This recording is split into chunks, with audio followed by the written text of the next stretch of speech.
Assalamualaikum warahmatullahi taala wabarakatuh. Welcome to my video.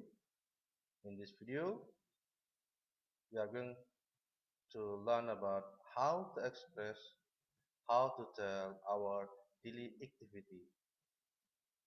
And this video is for 12 meetings. To express our daily activity, we can use simple present tense. And let's learn about simple present tense together. What is simple present tense? Simple present tense is used to tell a fact, habit, and something that is done regularly. Jadi simple present tense itu digunakan untuk mengungkapkan sebuah realitas, sebuah fakta, kebiasaan, atau sesuatu yang biasa dilakukan secara terus-menerus atau regular, udah pasti. Setiap hari, setiap minggu, setiap malam, setiap tahun. Bahkan, if you want to say something that never done, tidak pernah dilakukan, sesuatu yang tidak pernah dilakukan, maka kita juga bisa menggunakan simple present tense. Jadi sekali lagi, simple present tense digunakan untuk mengungkapkan sesuatu yang menjadi kebiasaan kita atau yang bahkan tidak pernah kita lakukan, sebuah fakta, realita, itu mengungkapkannya menggunakan simple present tense.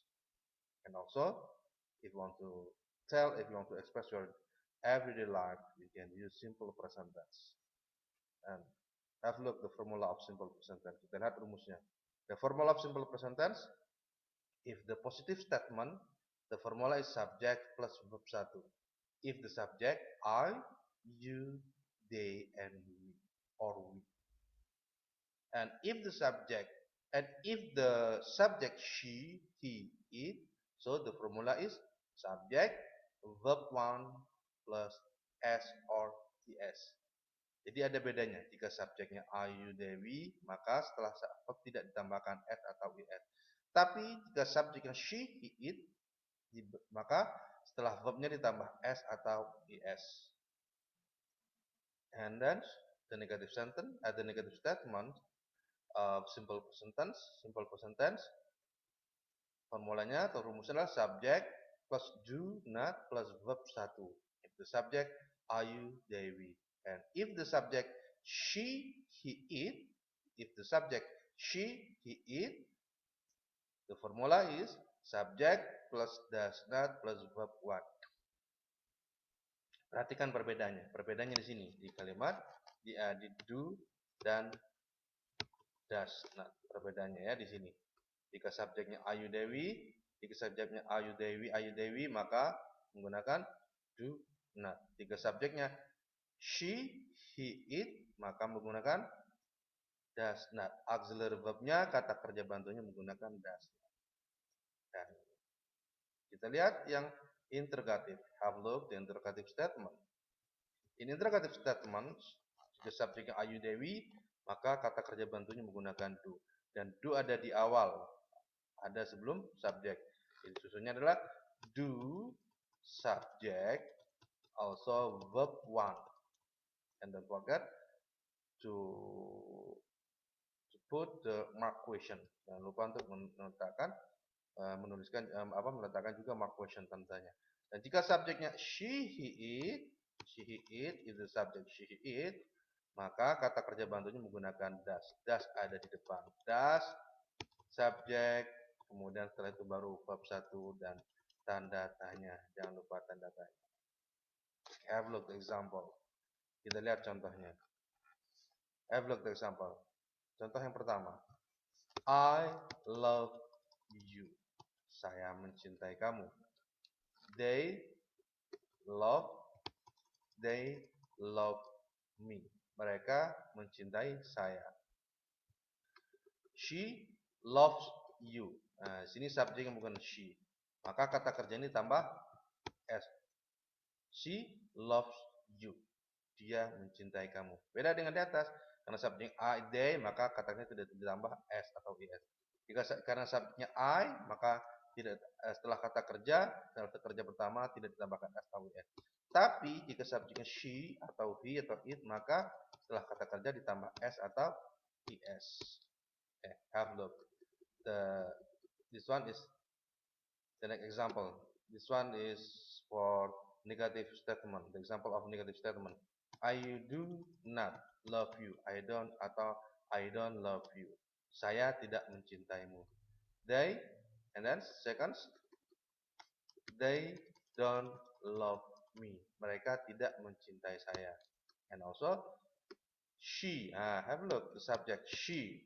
I'm sorry. She. So the auxiliary verbnya the auxiliary verb kata kerja bantu adalah does. Kalau di atas do, maka di sini does karena subjeknya she, ya, karena subjeknya she. Does. She does not love you. Dan di kata kerjanya tidak ada tambahan lagi, tidak ada tambahan s atau s karena sudah menggunakan does. Jadi jika ada does, maka kata kerjanya tidak ditambahkan s atau es. She does not love you. Dia tidak mencintai kamu. Oke, mudah-mudahan bisa dimengerti dan penjelasan yang singkat ini bisa dimengerti karena pada dasarnya ini hanya mengulang dari apa yang pernah dipelajari sebelumnya, yang pernah dipelajari dari sejak masih di tingkat SD. Okay, have a look the next slides. This one, the example of interrogative sentence of simple present tense. Do you love me? The example here is, do you love me? Do you love me? Do you love me? Apakah kamu mencintai saya? Jawabannya jika yes, yes, I do. No, I do not. No, I don't.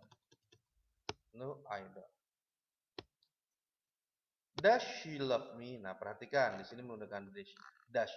Does she love me? Kenapa menggunakan dash? Karena subjeknya she. Di atas kenapa menggunakan do?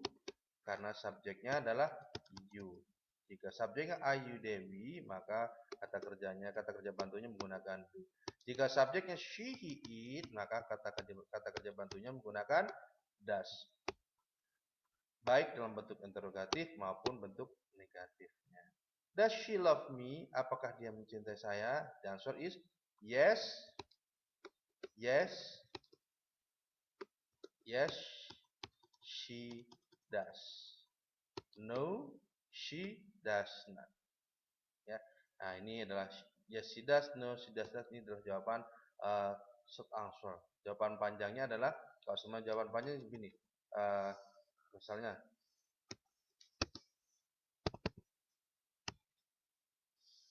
this one is the long answer. Does she love me?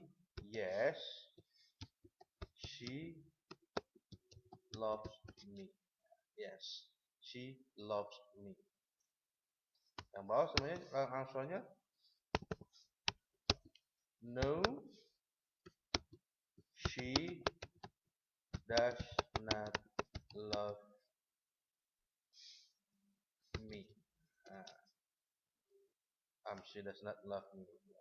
Ya, bisa diperhatikan ya perbedaannya. Di sini menggunakan does dan love-nya tidak ada s, tapi yang di atas tidak ada does, tapi love-nya ada s-nya. Setelah kata kerja ada love-nya, ada s-nya.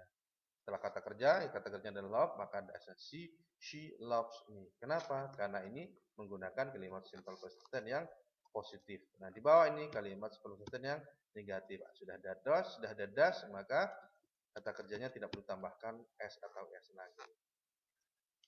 Okay, I think enough my explanation about simple present tense. Saya kira cukup setelah penjelasan singkat tentang simple present tense, di mana kalimat simple present tense ini bisa kalian gunakan untuk mengekspresikan atau untuk mengungkapkan sesuatu yang akan kalian untuk mengungkapkan sesuatu yang biasa kalian lakukan atau fakta, realita ataupun tidak pernah kalian lakukan, maka bisa menggunakan bisa diungkapkan menggunakan simple present tense, ya.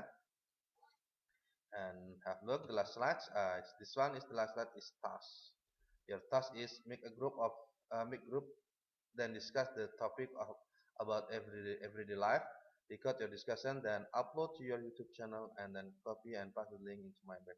Jadi buat kelompok, terserah kelompoknya berapa jumlahnya, kemudian berdiskusi tentang everyday life. rekam diskusi kalian, terserah boleh menggunakan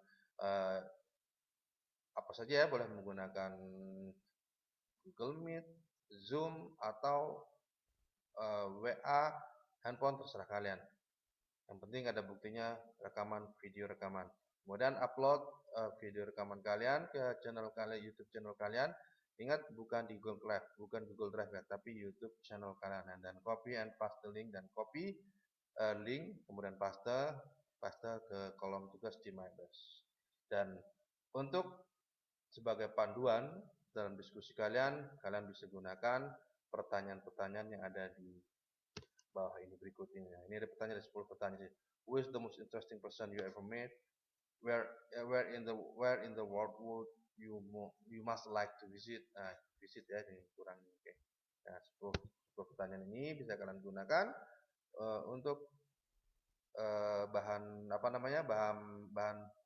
panduan ya, bahan panduan dalam diskusi kalian. Tidak harus menggunakan pertanyaan ini. Kita menggunakan pertanyaan yang ada, tapi situasi dan kondisinya kalian bisa bayangkan tidak akan jauh berbeda dengan apa yang di pertanyaan-pertanyaan ini akan kalian diskusikan. Oke, think enough. If you have questions, jika ada pertanyaan silakan tanyakan di kolom komentar atau langsung di WA group.